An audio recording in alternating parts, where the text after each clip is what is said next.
Capítulo 14.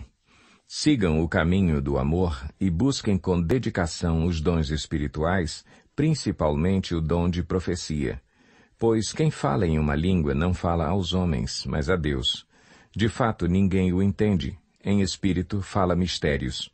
Mas quem profetiza o faz para edificação, encorajamento e consolação dos homens.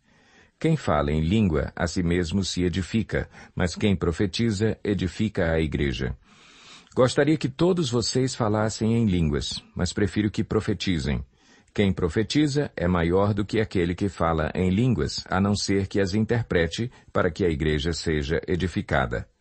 Agora, irmãos, se eu for visitá-los e falar em línguas, em que lhes serei útil, a não ser que lhes leve alguma revelação, ou conhecimento, ou profecia, ou doutrina? Até no caso de coisas inanimadas que produzem sons, tais como a flauta ou a cítara, como alguém reconhecerá o que está sendo tocado se os sons não forem distintos? Além disso, se a trombeta não emitir um som claro, quem se preparará para a batalha? Assim acontece com vocês. Se não proferirem palavras compreensíveis com a língua, como alguém saberá o que está sendo dito? Vocês estarão simplesmente falando ao ar. Sem dúvida, há diversos idiomas no mundo, todavia nenhum deles é sem sentido. Portanto, se eu não entender o significado do que alguém está falando, serei estrangeiro para quem fala e ele estrangeiro para mim. Assim acontece com vocês. Visto que estão ansiosos por terem dons espirituais, procurem crescer naqueles que trazem a edificação para a igreja.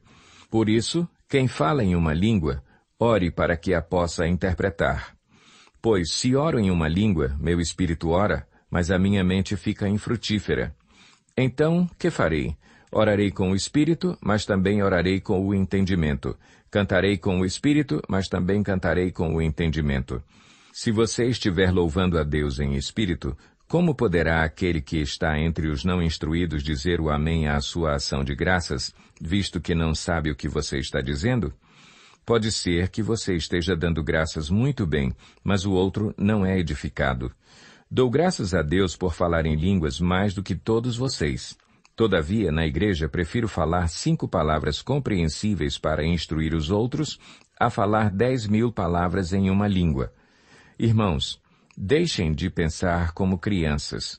Com respeito ao mal, sejam crianças, mas quanto ao modo de pensar, sejam adultos. Pois está escrito na lei: por meio de homens de outras línguas e por meio de lábios de estrangeiros falarei a este povo. Mas, mesmo assim, eles não me ouvirão, diz o Senhor. Portanto, as línguas são um sinal para os descrentes, e não para os que creem. A profecia, porém, é para os que creem, não para os descrentes. Assim, se toda a igreja se reunir e todos falarem em línguas, e entrarem alguns não instruídos ou descrentes, não dirão que vocês estão loucos? Mas se entrar algum descrente ou não instruído quando todos estiverem profetizando, ele por todos será convencido de que é pecador, e por todos será julgado, e os segredos do seu coração serão expostos. Assim, ele se prostrará rosto em terra e adorará a Deus, exclamando: Deus realmente está entre vocês. Portanto, que diremos, irmãos? Quando vocês se reúnem, cada um de vocês tem um salmo, ou uma palavra de instrução, uma revelação, uma palavra em uma língua, ou uma interpretação. Tudo seja feito para a edificação da igreja. Se, porém, alguém falar em língua, devem falar 2, no máximo 3, e alguém deve interpretar. Se não houver intérprete, fique calado na igreja, falando consigo mesmo e com Deus. Tratando-se de profetas, falem 2 ou 3, e os outros julguem cuidadosamente o que foi dito.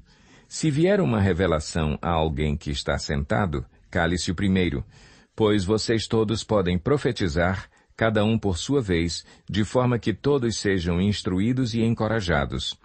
O espírito dos profetas está sujeito aos profetas, pois Deus não é Deus de desordem, mas de paz. Como em todas as congregações dos santos, permaneçam as mulheres em silêncio nas igrejas, pois não lhes é permitido falar. Antes permaneçam em submissão, como diz a lei. Se quiserem aprender alguma coisa, que perguntem a seus maridos em casa, pois é vergonhoso uma mulher falar na igreja. Acaso a palavra de Deus originou-se entre vocês? São vocês o único povo que ela alcançou? Se alguém pensa que é profeta ou espiritual, reconheça que o que lhes estou escrevendo é mandamento do Senhor. Se ignorar isso, ele mesmo será ignorado. Portanto, meus irmãos, busquem com dedicação o profetizar e não proíbam o falar em línguas. Mas tudo deve ser feito com decência e ordem.